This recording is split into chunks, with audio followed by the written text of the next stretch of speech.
ሀገራዊ ምክክር ኮሚሽን በኦሮሚያ ክልል ታጥቀው ሲንቀሳቀሱ የነበሩና የሰላም ጥሪውን ከተቀበሉ ጋር እየተወያየ ነው።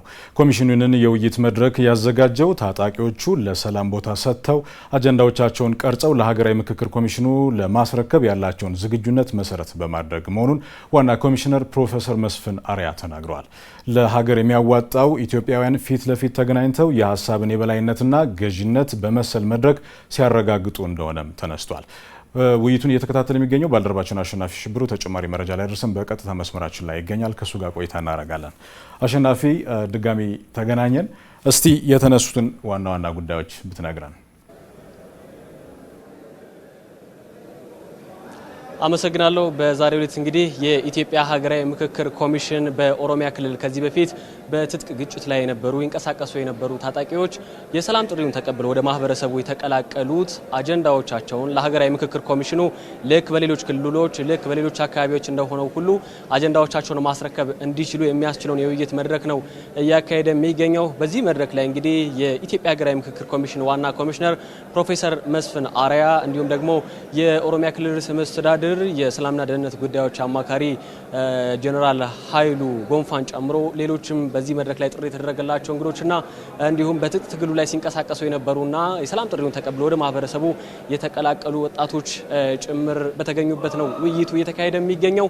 በዋናነት እንግዲህ ይህ መድረክ የሀገራዊ ምክክር ኮሚሽኑ ባለፉት ጊዜያት ላይ በተለያዩ ክልሎች ከወረዳ እና ከተለያዩ የማህበረሰብ ክፍሎች የተውጣጡትን ሲያወያይ አጀንዳዎችን ተቀብሎ ሲያጠናቅርና ይህንኑ እንግዲህ ለጠቅላላ ጉባኤው ሲያዘጋጅ እንደነበር የሚታወስ ነው። ወደ መጨረሻው ምዕራፍ ላይ ነው የሚገኘው። ሐምሌ 8 ደግሞ ሀገራዊ ጉባኤውን ለማካሄድ ቀን ተቆርጦለታል።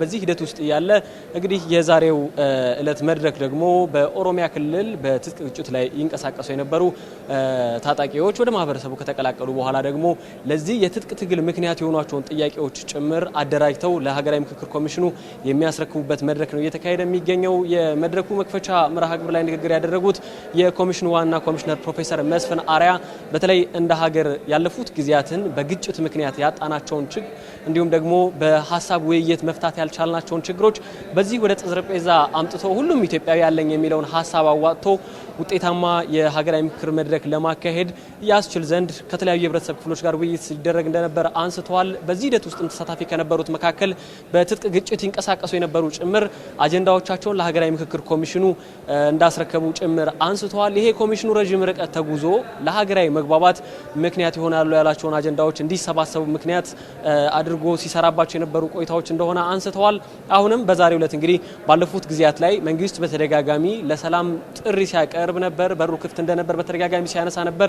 ይህንን መሰረት በማድረግ ወደ ሰላማዊ ህይወት የተመለሱና ጥያቄዎቻቸውን ደግሞ ሀሳቦቻቸውን ወደዚህ ሀገራዊ ምክክር ኮሚሽን በማቅረብ መፍትሄ እንዲያገኝ ለሌሎች ኢትዮጵያውያን በጋራ እንግዲህ የጸናች ሀገርን ለመገንባት በመግባባት ላይ የተመሰረተች ሀገርን ለመገንባትና ለሀገረ መንግስቱ ጥንካሬ ደግሞ ያገባኛል ብለው የራሳቸውን ጡብ ለማዋጣት የፈለጉት ናቸው። እንግዲህ በዚህ የውይይት መድረክ ላይ የተገኙት በመድረኩ ላይ እንግዲህ ዋና ኮሚሽነሩም እንዳነሱት ዛሬ እንደሆነው ሁሉ ከዚህ በፊትም ሌሎች ታጣቂዎች በሰላም ጥሪውን የተቀበሉ ሀሳቦቻቸውን ጥያቄዎቻቸውን አደራጅተው በአጀንዳ መልኩ እንዳቀረቡት ሁሉ በኦሮሚያ ክልልም በትጥቅ ግጭት ላይ የነበሩት ሀሳባቸውን አደራጅተው እንዲያቀርቡ ጭምር ይህ መድረክ ትልቅ እድል የሚፈጥር እንደሆነ ጭምር ጠቅሷል።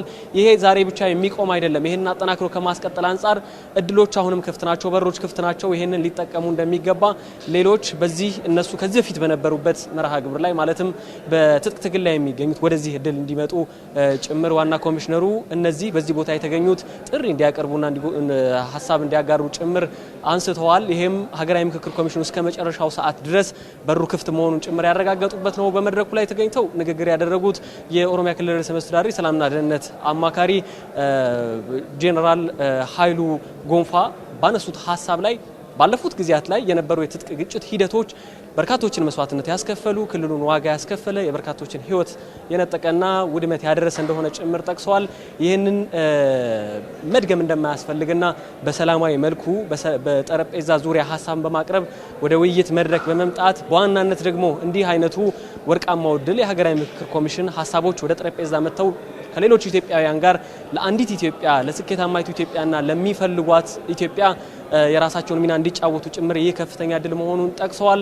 ይህ ደግሞ ማለት እንግዲህ ያለፉት ጊዜያት ላይ ምክንያት የሆኗቸው ያነሷቸው ጥያቄዎች ዛሬ መፍትሄ ያገኛሉ የሚለውን እድል ለማሳካት ጭምር ይህ መድረክ ትልቅ እድል እንዳለው ከክልሉ ጋር በሚኖሩ ውይይቶች እንደሚመቻቸው መድረክ ሁሉ ይህ መድረክ ደግሞ ሌሎች ኢትዮጵያውያን ችግሮቻቸውን ጥያቄዎቻቸውን ተጋርተው የመፍትሄው አካል እንዲሆኑ ጭምር ሰፊ እድል የፈጠረ መሆኑን ጠቅሰዋል። በዚህ መድረክ ላይ እንግዲህ ከዚህ በፊት በትጥቅ ግጭቱ ላይ በአስተባባሪነትም ሆነ በሌሎች አማራጮች ሲሳተፉ የነበሩት ሁሉ ዛሬ በዚህ የውይይት መድረክ ላይ በመቅረብ የራሳቸው የነገ የምንሻት ኢትዮጵያ ውጤታማ ሆና መታየት ለሀገረ መንግስቱ ግንባታም የራሳቸውን ድርሻ ሚናቸውን እንዲወጡ ጭምር ትልቅ እድል የፈጠረውን መድረክ ለመጠቀም በዚህ መድረክ ላይ መገኘታቸውን ነው ያነሱት።